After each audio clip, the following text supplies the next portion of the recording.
My father was a great expert on Persian classical music, although he didn't play. It was below his dignity at that time in Iran for him to play, unfortunately.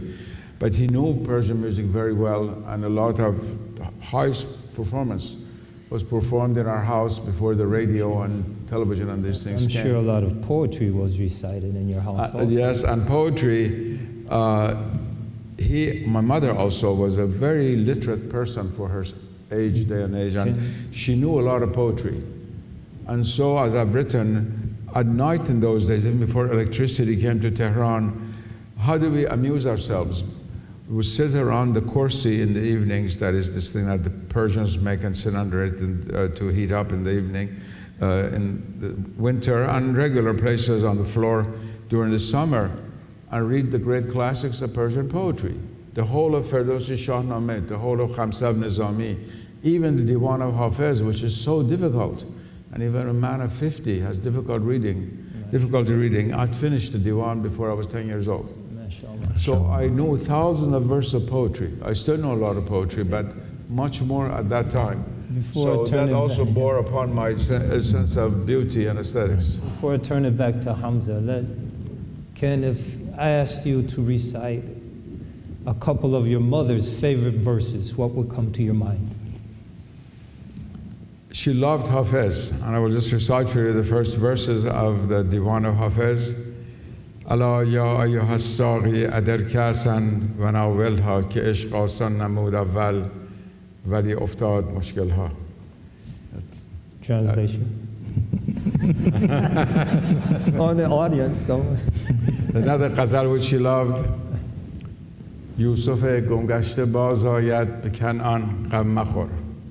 Kolbe ahsan shavad ruzi gulistan gham makhor is the famous ghazal on Yusuf, Prophet Joseph, that Hafiz has composed. As long as you don't ask me to recite some of my own poetry, fine, I'll recite Hafiz. And along with that very solid foundation, Persian poetry, you also read French literature, European literature as well. That's right. I was born, in a sense, God put me in the position that He was destined for me for the rest of my life, at the crossroad between East and West, you might say, because my father, although he never left Iran, he had trouble traveling in those times. Those there were no airplanes, so but by car he would get car sick very much. He didn't travel very much. But he knew French so well. He was a corresponding member of the French Academy. I mean, he was a master of the French language. He also knew Latin. And I was 3-4 years old. They got me to study French. That was my first foreign language before I learned English. Or I didn't learn any of them, but anyway, the little bit that I know.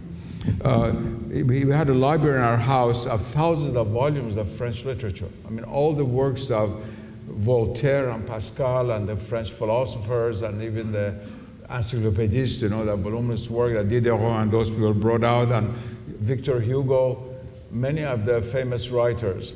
And two of my uncles, my first generation uncles, brothers of my father, were great translators of French literature into Persian. One of them, Seyyed Hossein Nasr, who was founded the National Iranian Theater, which is still named after him. After the revolution, they took all the things in Iran that had them Nasr in it away because of me. But now they put some of them back on, and the National Iranian Theater is called the Nasr Theater. That's named after my uncle. He translated over 100 plays of Racine and Molière into French, from French into Persian. And another uncle said Mohammed Nasr translated some of the masterpieces of Alexandre Dumas and people like that. So French poetry, not so much, but French prose. Stendhal, as I said, Alexandre Dumas, especially Victor Hugo was a great hero in our house. Yes, I had a lot of contact with that literature, yes. Right. And then later in high school, when you came to the United States, they were introduced to English literature and English poetry. That's right, I had to learn English. The first that ever interested me in the English language was the and sign.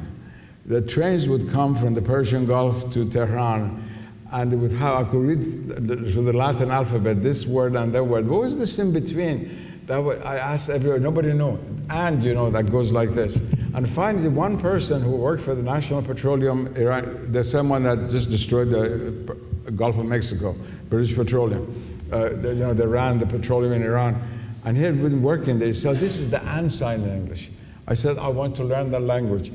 But at that time, there was very little instruction of English in Iran until, of course, the Americans and the British invaded Iran during the Second World War, but that was the war years. And after that, the British Council was teaching English courses. But I continued to study French until about 1943, when there was the thought that perhaps my father was sick, had an accident, they know he was going to die. And my family thought perhaps sending me abroad to be with my uncle who was consul in New York, come to America. And for the year before coming to America in 1945, I started going to the British Council to study English. So I had a rudimentary knowledge of English, very weak. And I was thrust into the Petty School, one of the best preparatory schools in the United States in New Jersey.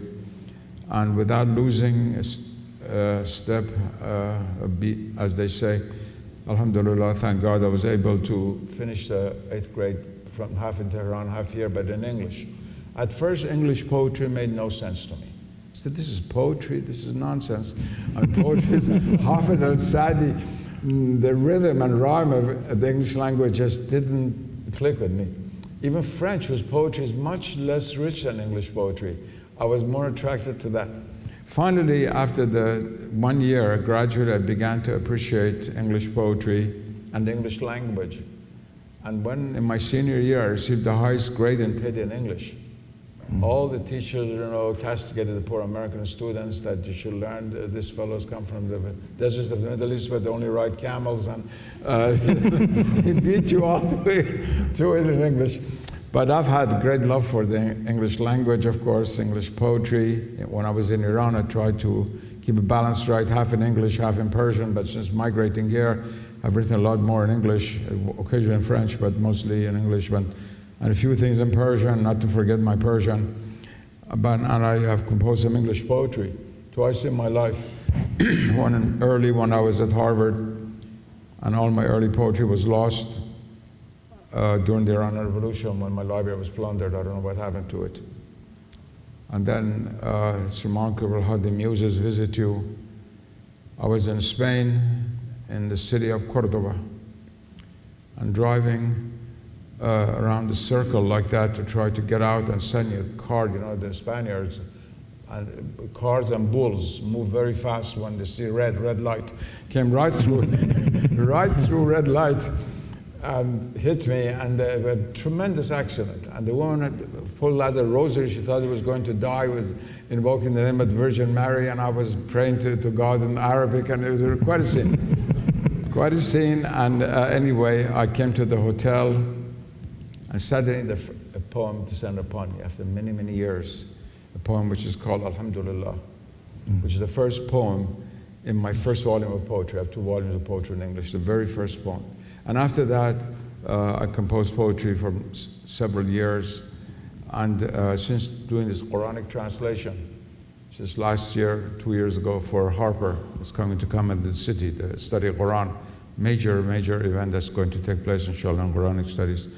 God has shut off the faucet of poetic inspiration. I'm not writing any poetry for the moment. Even a few things in my head I put aside until, inshallah, the Quran project comes to an end. Well, and before I turn this over back to Imam Zaid, on the poetry side, what I find fascinating is that in the West, we're used to thinking of poetry and science as being 2 totally separate things. But despite, you had this great love for poetry, but then in college you went straight into physics at MIT. What is it that drew you into physics? Why did you study physics? And then you describe a kind of intellectual crisis while you were there. Can you explain about that?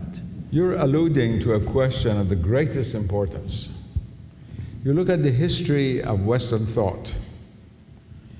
After Pythagoras, who was both a mathematician and poet, wrote the Golden Verses, how many great scientists can you name who are also great poets? I don't think anybody in the audience can name one.